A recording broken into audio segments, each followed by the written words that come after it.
Envie de communiquer sur l'accessibilité de votre infrastructure? Utilisez notre site internet www.access-i.be.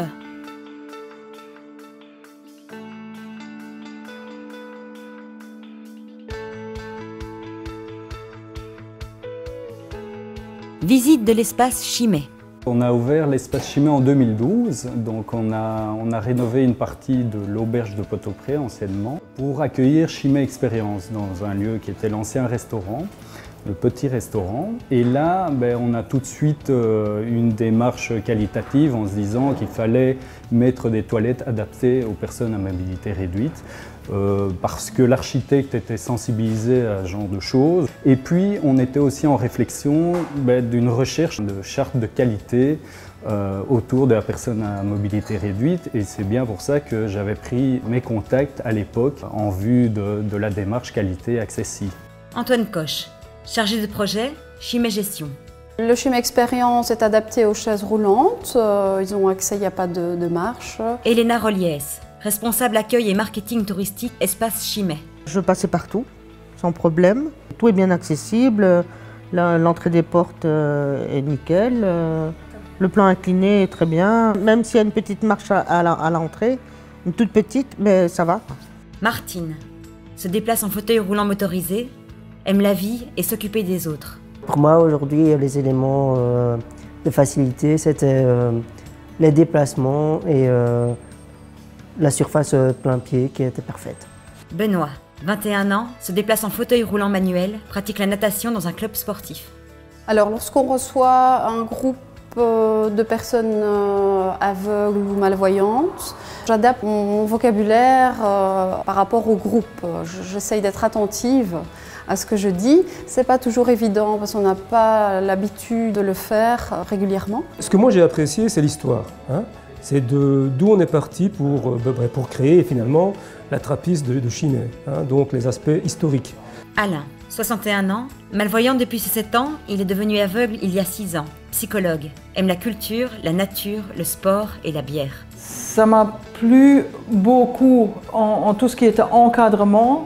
Pour les déficients visuels, je dirais que pour un malvoyant, il y a encore moyen de retirer beaucoup d'informations. L'éclairage était tel que je voyais encore beaucoup de choses. Donc pour un malvoyant, c'est accessible. Je dirais que pour un non-voyant, c'est beaucoup moins accessible. Bettina, 58 ans, malvoyante depuis une dizaine d'années, aime la culture, les musées. Le fait de goûter la bière, c'est un des aspects qui m'importe. Et puis, dans l'exposition, le fait de pouvoir toucher certains éléments comme le malt en grains, etc., c'est intéressant parce que je ne sais pas. En plus, j'ai pu en goûter. Donc, Robert, aveugle depuis une dizaine d'années, aime la technologie, l'art, la culture. On a pu quand même, comme à l'extérieur, toucher une charrette où on mettait les tonneaux de bière. J'ai pu grignoter quelques grains de malt et de houblon. Enfin, je crois que c'est du malt, le houblon, j'ai sniffé. Enfin, j'ai respiré. Mais sinon, j'ai appris quand même pas mal d'informations. Quand on a des personnes avec des besoins spécifiques, on nous réserve toujours une table. On nous précise toujours le nombre de fauteuils roulants ou si la personne a un besoin spécifique et nous, on prépare la table et les besoins que la personne a. Les personnes à mobilité réduite, on les met plus côté véranda vu qu'il n'y a pas de marche. C'est assez accessible pour eux, les tables sont plus hautes. Laurie Lecoche, service salle, espace Chimay. Lorsque j'ai voulu utiliser les toilettes, c'est vrai que l'accès n'était pas facile. La porte d'entrée était lourde, donc ce qui m'a donné une difficulté pour entrer. Ou sinon, à l'intérieur de la toilette, c'était assez grand pour que je me déplace. Si la toilette avait été mise à gauche plutôt qu'à droite, on aurait été plus en face de la porte et donc on aurait pu rentrer tout droit déjà. Peut-être aussi le fait qu'elle soit dans la salle de la visite. Martine, 53 ans, se déplace en fauteuil roulant, aime s'occuper de ses enfants, aller au cinéma, la culture. Le premier coup de cœur, c'est le premier coup de bouche, c'est-à-dire que c'est d'avoir dégusté la bière, déjà, et puis d'avoir quand même pu partager un moment de convivialité en mangeant. Et c'est vrai que j'avais une belle planche en bois, j'avais de la charcuterie et que je pouvais avec les doigts et avec un peu l'aide du couteau, manger sans trop me poser 25 000 questions, de savoir où ça se situait, quoi. Hein, il y avait même un petit drapeau pour savoir où était le salami et les cornichons. Le cadre est agréable, les tables sont, mais comme très souvent quand on est en fauteuil roulant, un peu basses, selon moi. Mais malgré tout, on passait quand même en dessous, donc il y avait moyen de manger agréablement. Et on n'était pas trop à l'étroit, parce que des fois on a l'impression qu'on prend toute la place et que plus personne ne s'est passé autour de nous, ce qui n'était pas le cas ici.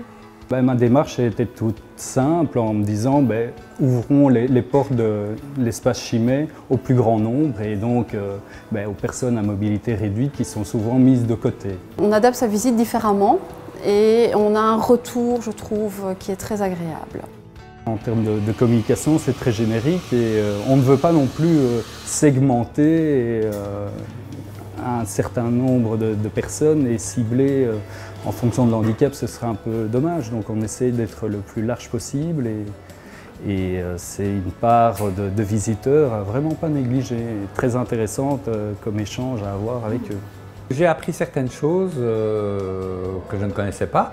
Et puis, mais au point de vue de la visite, je me sens un petit peu frustré parce que, par exemple, déjà, rien que pour la situation globale de tout le site, il y avait une maquette et on n'avait pas accès à cette maquette. Hein, donc voilà. Là, par rapport à ça et par rapport aux vidéos aussi, les vidéos nous apportaient des choses, mais on n'avait pas la description de l'image derrière, donc un petit peu frustré de ce côté-là, quoi. La tablette n'est pas accessible non plus pour les déficients visuels, mais avec un résidu visuel, les vitrines avaient assez d'éclairage pour être exploitées par moi. J'aurais aimé plus d'audiodescription, donc de décrire plus avec des mots, par exemple les étiquettes, la couleur. J'aurais éventuellement, si c'était possible, parce que j'adore toucher les bouteilles par exemple. Hein, parce que, vrai, il y avait une évolution visiblement et les bouteilles pour moi ce sont quelque chose d'important. Surtout qu'il y a souvent sur les chimées, il y a du relief. Hein. Je connais surtout la chimée blanche. Par contre, j'avais aucune idée de l'étiquette, quelle couleur et tout. Et donc là, j'ai appris quand même, en posant des questions, que il y avait des étiquettes bleues, rouges, blanches, avec du doré et tout ça. Lorsque la guide nous a présenté la maquette, c'est vrai qu'elle n'était pas bien placée, donc j'ai pas pu m'approcher correctement et voir l'entièreté de la maquette et des bâtiments qui étaient présentés.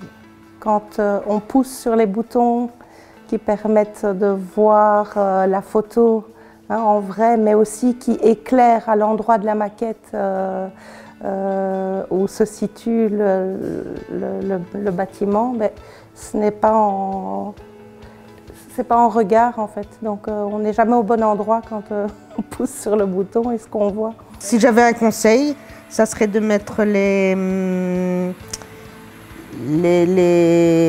maquettes par exemple un peu plus basses, les écrans, les disposer un petit peu différemment pour qu'on n'ait pas le reflet. Parce qu'on a parfois le reflet dans la façon dont il est positionné, quoi. Alors s'il y a une vitre en plus de ça devant l'écran, ça fait encore un double reflet. Et alors on voit rien du tout.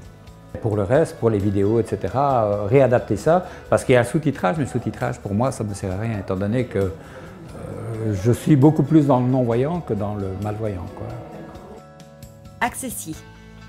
www.access-i.be.